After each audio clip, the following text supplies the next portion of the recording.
Coming up on KREM 2 News at noon, we are seeing those clouds clear out of the sky and making way for some chilly afternoon and overnight temperatures. We're talking about that coming up. Nice sunshine. All right. President Trump delivered his State of the Union address to a divided Congress last night. Now local lawmakers are responding. The Spokane County Sheriff says he got an online threat because of a new Washington state gun initiative, and he was not the only target. KREM 2 News at Noon begins now. Thanks so much for being with us here on KREM 2 News at noon. I'm Jen York. Hi, everyone. I'm Laura Papetti. Good to see you. We do want to let folks know, especially parents out there, that there is a power outage at Sprague Elementary and High School. So that's going on right now. Power is expected to be back on by 1:30 this afternoon.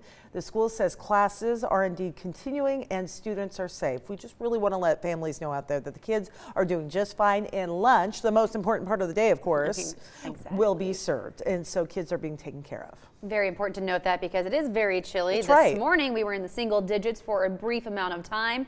Evan Arani is tracking what Mother Nature is doing here at the noon hour. Beautiful outside, sunshine, but it is just cold. Exactly. That's the toughest part. You got to do with those chilly temperatures, especially in the overnight hours and now even into the afternoon. Don't let the sun fool you, of course. We are still in the teens and struggling to get out into the 20s. Now, what we saw this morning was a light dusting of snow on satellite radar, though, over the last several hours. We've seen all of the snow clear out, all of those flurries clear out, and now we're beginning to see most of the cloud clear out as well. Over the past 20 hours, one important thing to note is those clouds helped keep us insulated and kept those temperatures in the low 20s as they began to clear out. Take a look at where those temperatures went. At 7 a.m. this morning, we were in the single digits at 9 degrees. We have warmed up since then, made our way back to 19 degrees, and hopefully pushing toward 20 degrees in the next half hour or so.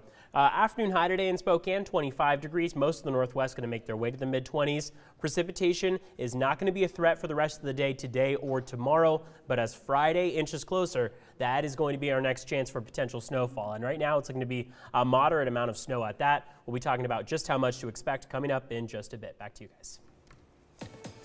Evan, thank you. Well, hundreds of schools are delayed or closed this week in western Washington following a snowstorm. And the National Weather Service says more snow is headed to the Puget Sound. It is rough for them over there when it snows like this, especially. The next storm, as you said, arriving Friday, expected to bring several inches of snow with it.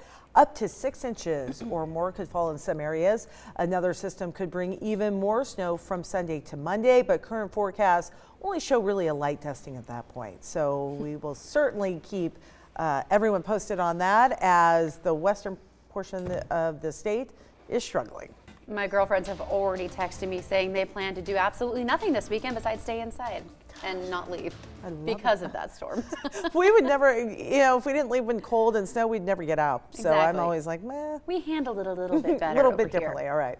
All right, 12:03 now. President Trump laid out his plans for the nation in his State of the Union address. During his address, the president urged Republican and Democratic leaders to come together. He talked about foreign policy matters, including politics in Venezuela and U.S. forces in Syria.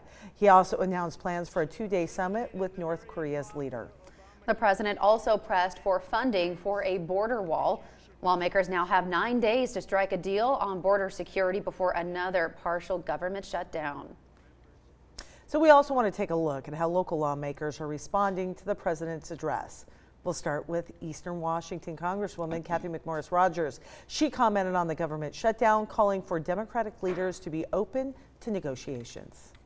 You know, I think the president is bringing people to the table. He's invited the Democrats to come down to the White House many times. He wants us to negotiate, and the Democrats were saying, well, you have to open up the government, and then we'll negotiate. And I was very disappointed last week when Speaker Pelosi said not a penny after we had opened up the government. So it takes both parties to come to the table. There's a deal to be struck, and that's what we need to do.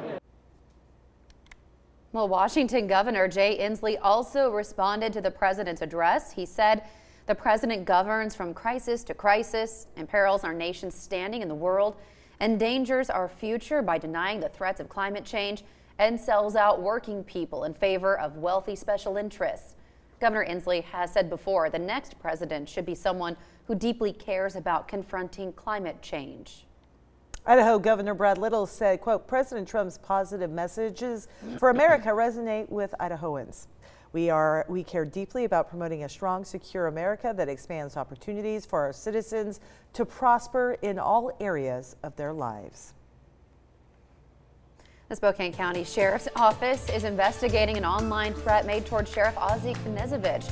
The office got a tip about a Facebook post threatening to shoot all Washington sheriffs who do not support Initiative 1639. Knezevich says he was named specifically. The sheriff has come out publicly against the initiative, saying it is unconstitutional. Knezevich never said he would not enforce the law, but he believes there is nothing for deputies to enforce in the first place. The sheriff's office reports the person behind the Facebook threat does not live in Spokane, but is from the state of Washington. He identifies himself as a Marxist, and it's ironic about, you know, this is an individual that wants to ban guns, except he wants to kill people. There might be a mental health component maybe associated with this thing. Sheriff Knezevich says he contacted the executive director of the Sheriffs and Chiefs Association to alert others. Authorities also passed along the details of that investigation to FBI agents. Also coming in new at noon, an update on a story out of western Montana that we've been following now since July. An Oregon man pleaded guilty to abandoning a 5-month-old baby in the woods. 32-year-old Francis Carlton Crowley of Portland is charged with criminal endangerment and child criminal endangerment. That is according to the Missoulian. Now, he pleaded no contest to assault on a child charge. His sentencing is scheduled for March 12th. Crowley told investigators back in July that he abandoned the child because he was, quote, too heavy. After more than 6 hours of searching on foot, a deputy heard a baby's cry, and they found the infant alive under a pile of sticks and debris. The Wisconsin man accused of kidnapping Jamie Kloss and killing her parents appeared in court today for a hearing. Jake Patterson faces counts of intentional homicide, kidnapping, and armed burglary. Kloss was held captive for 88 days before she escaped last month. Patterson waived his right to a preliminary hearing. The hearing lasted about 3 minutes total.